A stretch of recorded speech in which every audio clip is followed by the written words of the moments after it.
नमस्कार, recipes bye Jayu मध्ये आपलं स्वागत आहे।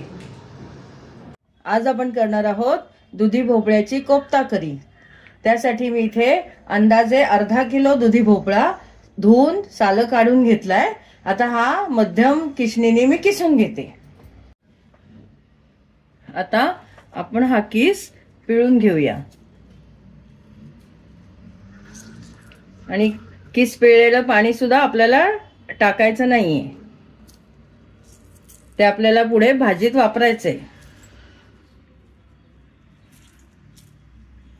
हा सगळा किस मी पिळून घेते। हे बघा, दुधी पिळून इतकं पाणी निघाले। हे आपण नंतर भाजीसाठी वापरूया। हे आपण दुधी आपला पिळून झालाय। यात आता आपण हे मसाले घालूया। यात चवीनुसार मीठ घालतीये। ही अर्धा चमचा काळी मिरीची पूड, 1 चमचा लाल तिखट, पाव चमचा हळद, 1 चमचा धना पावडर, अर्धा चमचा जिऱ्याची पावडर आहे आणि अर्धा चमचा गरम मसाला आहे आणि 1 मिरची मी बारीक चिरून कुटून घेतलीये आणि साधारण अर्धा इंच आलं घेतले किसून। तर हे सगळं आपण यात मिक्स करूया।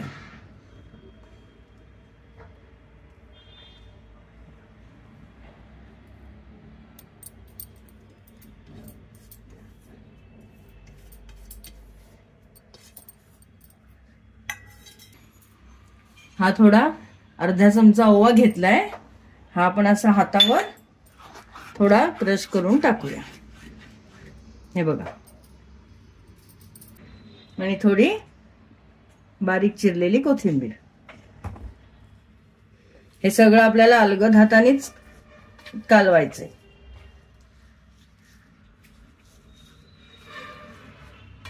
कोफ्त्यांसाठी मी इथे 1 कप बेसन घेतले, मेजरमेंटच्या कपानुसार 1 कप। आता यातला आपण थोडं थोडं करत यात मिक्स करूया। सगळं एकदम घालायचं नाही, बेसन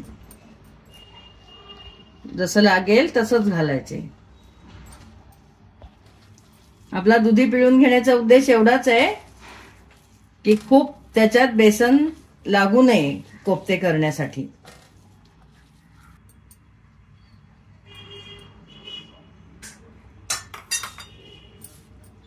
बंद करू रेकॉर्डिंग।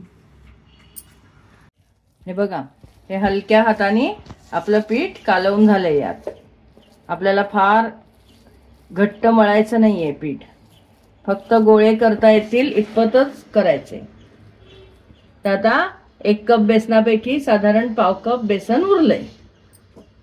पाऊण कप बेसन आपल्याला लागलं आणि असे अलगद आपल्याला फिरवून फिरवून गोळे करायचे। ते बघा, असे हे असे गोळे करायचे।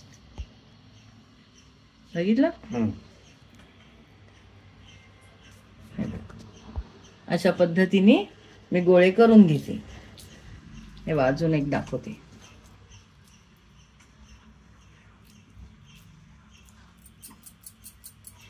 हे बघा, असं अलगद आपल्याला गोळे करायचे।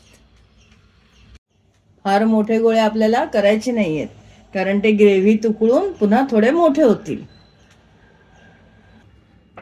आपले कोफ्ते करून झालेत। आता आपण ते तळून घेऊया। इथे मी तेल तापत ठेवलंय। व्यवस्थित गरम झाले तेल, पण आपल्याला अतिशय गरम तेलात तळायचे नाहीयेत आणि अति थंड तेलातही तळायचे नाहीयेत।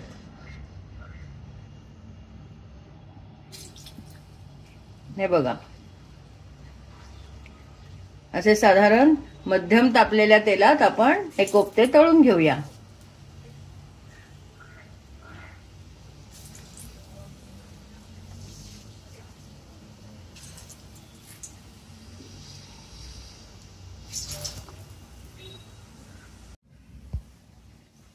हे कोफ्ते आपण तळणीत टाकल्या हलवायचे नाहीयेत, काही सेकंदांनी हलवायचे। अलगद छान लालसर रंगावर आपण हे तळून घ्यायचे। मी एकदा तेल तापल्यावर गॅस एकदम बारीकच ठेवलाय। मला आता कोफ्ते आपले घालून झाल्यावर असं वाटतंय की थोडी आच कमी पडते, म्हणून मी अगदी किंचित गॅस वाढवलाय. काय होईल, फार मोठ्या गॅसवर किंवा जाळावर आपण जर तळले तर कोफ्ते लवकर लाल होतील, पण आतून कच्चे राहण्याची शक्यता असते. आणि फार कमी तापलेल्या तेलात जर आपण तळले तर ते फुटू शकतात. म्हणून नेहमी मध्यम तापलेल्या तेलात आपण कोफ्ते तळावेत. हे बघा, अशा पद्धतीने छान लालसर झाला की आपण कोफ्ता काढून घ्यायचा आहे ना.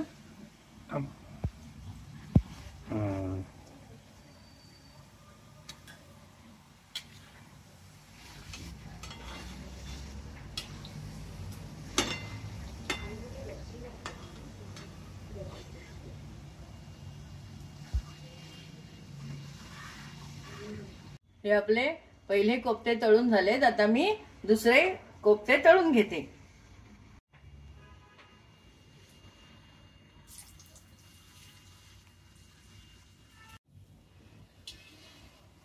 आपले सगळे कोफ्ते तळून झालेत. आता आपण ग्रेव्ही करूया. ग्रेव्ही करण्यासाठी इथे मी 3 टोमॅटो घेतलेत, थोडीशी कोथिंबीर घेतलीये आणि थोडंच 1 इंच आलं घेतलंय. हे सगळं आपल्याला वेगळं बारीक करायचं एकदम. आणि इथे 2 मोठे कांदे मोठे मोठे चिरून घेतलेत सोलून.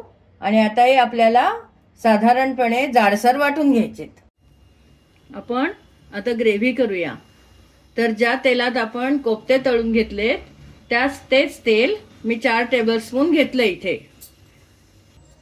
इथे मी फोडणीसाठी अर्धा चमचा जिरं घेतलंय, 2 लवंगा, 2 वेलदोडे छोटी आहेत म्हणून 2 आणि 3 अशी तमालपत्र घेतली आहेत.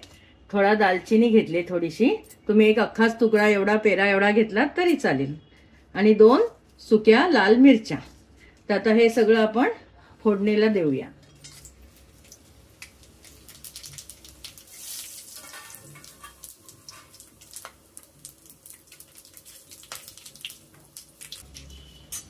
आता हा आपण जाडसर वाटून घेतलेला कांदा घालते.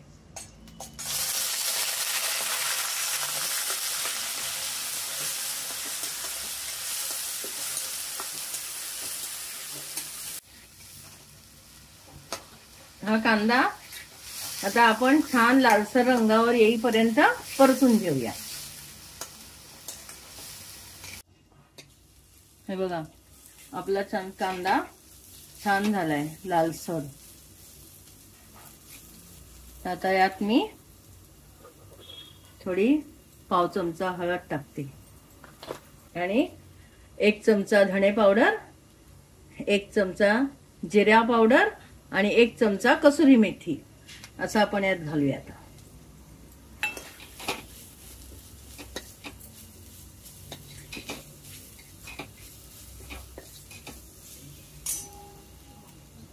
यातच मी 1 टेबलस्पून बेसन घालते, म्हणजे आपली ग्रेव्ही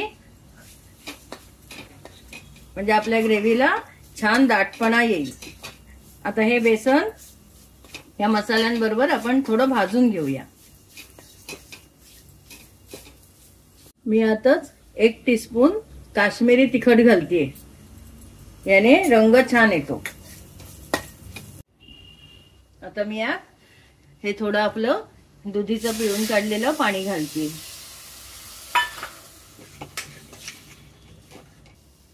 यात थोडंसं लाल तिखट घालते आणि यात आता आपण वाटून घेतलेलं टोमॅटो वगैरे घालते. टोमॅटो, आलं, कोथिंबीर वाटून घेतली ना ती घालते.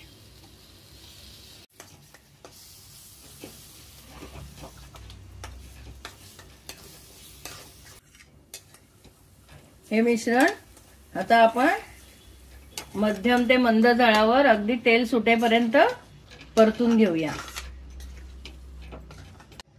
यात मी 1 टीस्पून मीठ घालते आणि मग आपल्याला ग्रेव्हीची चव बघून हवं असेल तर मीठ घालता येतं.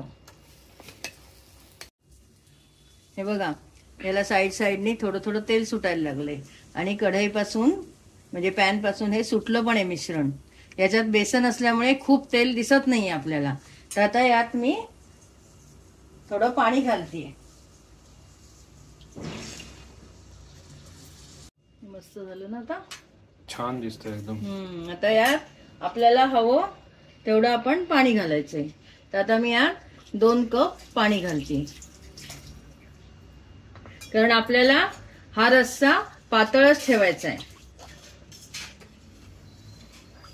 कारण आपण जेव्हा कोफ्ते घालू तेव्हा कोफ्ते हा सगळा रस शोषून घेतील. आता हे मला अजूनही घट्टच वाटतंय, म्हणून मी यात अजून पाणी टाकते थोडं. एकंदरीत मी आपल्या मेजर कप नुसार यात 3 कप पाणी घातलंय. तुम्हाला आवडत असेल तर यात 1 टीस्पून साखर घालावी. आता ही ग्रेव्ही उकळली की मग आपण यात कोफ्ते घालूया.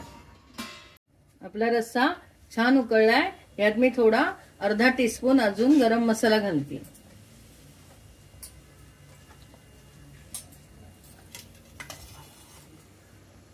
आता यात आपण कोफ्ते घालूया.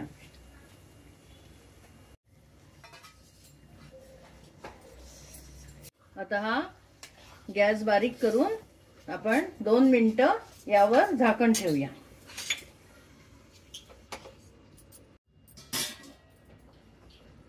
आता हे बघा, आपण कोफ्ते टाकल्यापासून 2 ते 3 मिनिटं झाली आहेत. आता मी यात कोथिंबीर घालते. मस्त दिसतोय रंग एकदम. आता एक उकळी आली आहे कोथिंबीर घातल्यावर. आता मी गॅस बंद करते आणि ही कोफ्ता करी आपण थोड्या वेळासाठी झाकून ठेवूया आणि मग सर्व करूया. साधारण 15-20 मिनिटं झाकून ठेवल्यावर आता आपण सर्व करूया. आणि मी एवढी ग्रेव्ही पातळ ठेवली आहे, हे बघा, कारण थोड्या वेळाने जसे जसे कोफ्ते त्यात मुरतात तशी तशी ग्रेव्ही खूप घट्ट होते.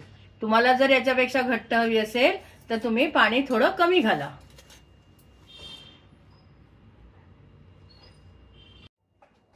हे बघा, आपली दुधी भोपळ्याची कोफ्ता करी तयार आहे. आता आपण एक कोफ्ता मोडून बघूया. किती सॉफ्ट झालेत बघा कोफ्ते. बघा, आतमध्ये फुल जाळी आहे. वा, एकदम मस्त दिसतात आतून पण. हे जसे जसे मुरतात ना तसे तसे खूप सॉफ्ट होतात. खाऊन बघणार आहेस? दे ना.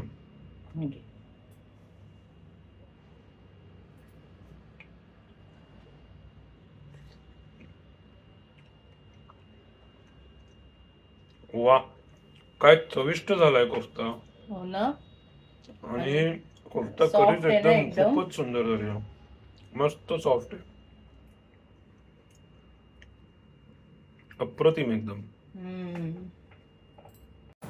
नक्की करून बघा, अभिप्राय कळवा, जास्तीत जास्त शेअर करा आणि चॅनल सबस्क्राईब करायला विसरू नका.